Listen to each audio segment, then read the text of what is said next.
All right, let's talk about Lil Xan. So he did an interview with Revolt where they asked him what he thought about Tupac. He said he thought the music was boring. Of course, people reacted, including Waka Flocka, who said Lil Xan is banned from hip hop. T.I co-signed it. And so now Lil Xan is saying he's basically done doing interviews because people are taking advantage of him. Two.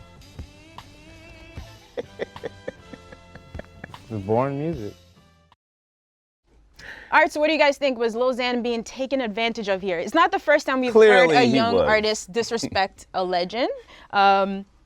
He could have learned from their mistakes at this point. What do you guys think? Not an intentional diss. I mean, I like to give the younger people a chance to make mistakes. And he doesn't have to know everything. And in his opinion, whether he was high on something or not, I don't know. He said what he felt. And that should he be hung for that publicly? No. You have to give young people a chance, again, to grow, to make mistakes, and to say silly shit. And that was silly. What do you think? Lil Xan's like 17. By the way, 21. I agree. Wait, 21? 21. We checked. She got the age on that. We checked. Got the age on that shit. All right, however, like the wave of music that he's into it's much different sounds than what Tupac makes. Right, okay. right. Also, we don't even know if he's that familiar with Tupac music. Okay. I remember when Yachty made a comment about Biggie, like he heard like a handful of songs ever. Right. He couldn't even name a lyric. I believe artists like Lil Xan, they're being taken advantage of by the mainstream media. These guys, they didn't grow up on Tupac, respectfully. Yeah. They grew up on Young Thug, Chief Keef, Right. and Lil Wayne. They didn't even grow up on 50. This is how young most of these guys are. So again, he didn't say, yo, fuck Tupac or the music. He's just Right. boring. He just say, the music doesn't do anything for me. Yeah. Now, for people who love Tupac, I believe Tupac's the greatest hip hop artist of all time. Like, you kind of be like, what? Top 5? No, the greatest. Okay. Number 1. Okay. Right? The GOAT. Now, for me, I'm like, what the fuck are you talking about? But again, I'm not him, right? Right. Tupac's music hits me different. I don't think he was dissing him, and we got to realize our preference doesn't have to be somebody else's preference. Right. He's probably high on something. Look, that's a good point, but I'm saying if you're going to go into an interview at this point, you should expect these questions. You know they put young artists on the spot. Why not just say, look, I'm not necessarily a huge fan. I don't listen to his music a lot. Why say something that could offend people? That's why I say, and I said on Twitter, all these young artists, stop going to these outlets that are going to set you up. Like, I remember when Lil Uzi and Yachty went to Hot 97 and they played like a DJ Premier beat telling them to freestyle. Are you saying they should be prepared? You can't be prepared for that. You're a mumble rapper. Yeah. And you could kind of rap, but you can't hang in that avenue. My fault, go ahead, I'm so sorry. The last thing, these outlets have to realize that it's a mutual thing. Like, you're using these guys for clicks, but don't try to exploit them and kind of make a thing out of it. Like, yo, he disrespect Tupac. Now he's getting killed by everybody who's not familiar with his music. Yeah. And now he feels like he wants to close up. Yeah, I also, I give him that benefit of doubt after I heard your perspective, but he's a grown-ass man. He's not getting set up. You got to know how to answer questions. You got to be a professional. Media training's done. Absolutely, but I don't expect a lot of professionalism out of a person with the name Xan. You know what I mean? That's first and foremost. Pharmaceutical, like, you got an opioid name. Like, you can't. We're gonna accept you how we met you. If you have a name like that, they're gonna bait you for shit. But you got to be smart enough to say, yo, you know what? If you don't got something that's gonna be deemed as something good to say about, especially Tupac, that's a very sensitive subject in hip hop. Period. Not just because of his music, but he was an actor, a writer, screenplays, everything. Just say I don't know. You know what I mean? Just say I don't know. I don't think he should get hung, but you do got to face some sort of accountability for the shit you say. Wait. It wasn't like he was making a definitive No, he wasn't statement. being disrespectful. No, what I'm saying is that he wasn't making a definitive statement. He was just saying his music to me. So you're saying you should say, even if he feels like Pac music doesn't do anything for him, he should just lie just because he was upset? I ain't gonna say lie. It's not about lying. It's a about white lie, perhaps? It's about knowing that if you say something, like, come on, dog. Like, you know, if you answer your mom back a certain way, you're gonna get a certain response. But it's really hard today, though, because when you go to a radio interview, people are streaming on IG, somebody else is filming you. So even if the radio station edits what you say, they've got you over here. It's hard. But I'm just saying, he's 21 years old. Like, you're a fucking professional. You should know better by now. We see, like you said with Lil Yachty. with Uzi, with all of them. They've all been asked. Everybody's gonna ask them some hip hop shit, right? Like everybody's gonna ask them some hip hop shit just because of the whole little shit they saying. Oh, he shouldn't be a this or that. You know how Yachty learned though? Yachty learned Trial by Fire. Right. But what I'm saying is because there's no media training, this kid he just got signed to I believe Columbia for $2 million a couple months ago. Right. I'm not a pretty kid. Let's stop Yeah, calling him but a so kid. Let's stop you calling him a made kid. the point about 21 and Yachty, though. 21 is grown for everything else. Let's stop calling him a kid. Nigga look like a kid to me. He looks like a kid, but the nigga he look like a kid. And also, I'm giving him that kid title because he's wet behind the ear. He's just gotten into this industry. Yeah, but another thing, he got a lot of people that's been in hip hop backing him. Stat Quo is a person that's part of his team. Right. Stat Quo is Aftermath. You know what I mean? Interscope, all of that shit. Somebody got to advise him like, yo, they're going to ask you. I've never like managed one of these young littles or whoever you want to call them.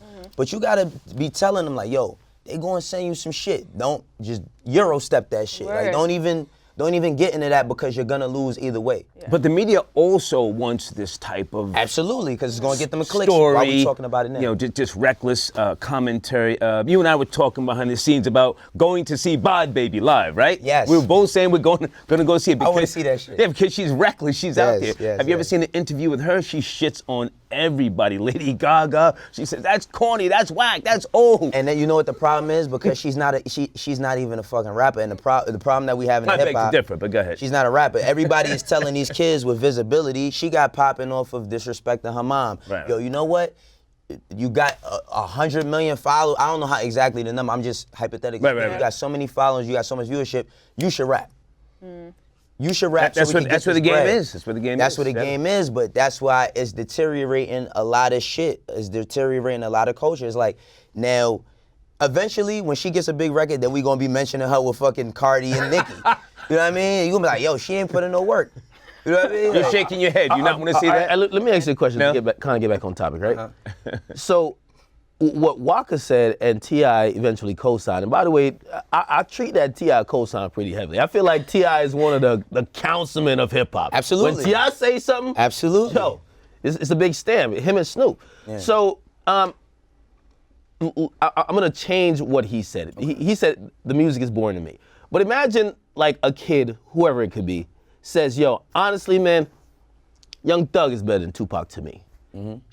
Is that a worthy statement or opinion that we say, fuck him, kick him out of No, hip-hop? I don't say that. I don't say that. You know why I don't say that? Because when I was growing up and Jadakiss and like Jay-Z, I was saying that, and older dudes was like, yo, Jay-Z can't fuck with Rakim, and I was like, you're fucking crazy. Right. Or Nas, they like, yo, Nas, and granted, Nas grew up on Rakim, but I didn't really care for Rakim the way they did. I was born in a whole, like, Jay was probably 10 or 15 years old by the time I was born. I grew up on his shit, so I wasn't digging in on Rakim's music the way they were, so it didn't mean the same thing to me. So I understand if a kid says, Young Thug means more to me than Tupac, or it's kids now that say Drake means more to me than Jay-Z. I understand why they say that. My thing is that what T.I. and them said about kicking him out, it's a multitude of things. It's not just him saying that, it's him having a name like Xan. Well, he tried to change it. He's tried, but you can't change your name. Like that shit is, you can never not be who you present yourself as. Once you say that, you can't just start calling yourself Diego tomorrow.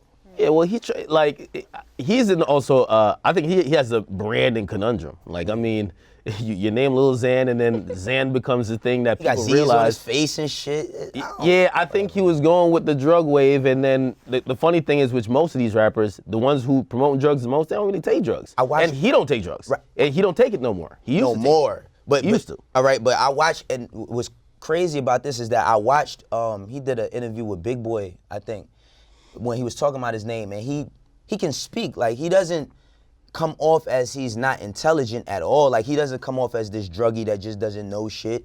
So I'm just like, yo, like, when certain questions is asked, you just gotta know better.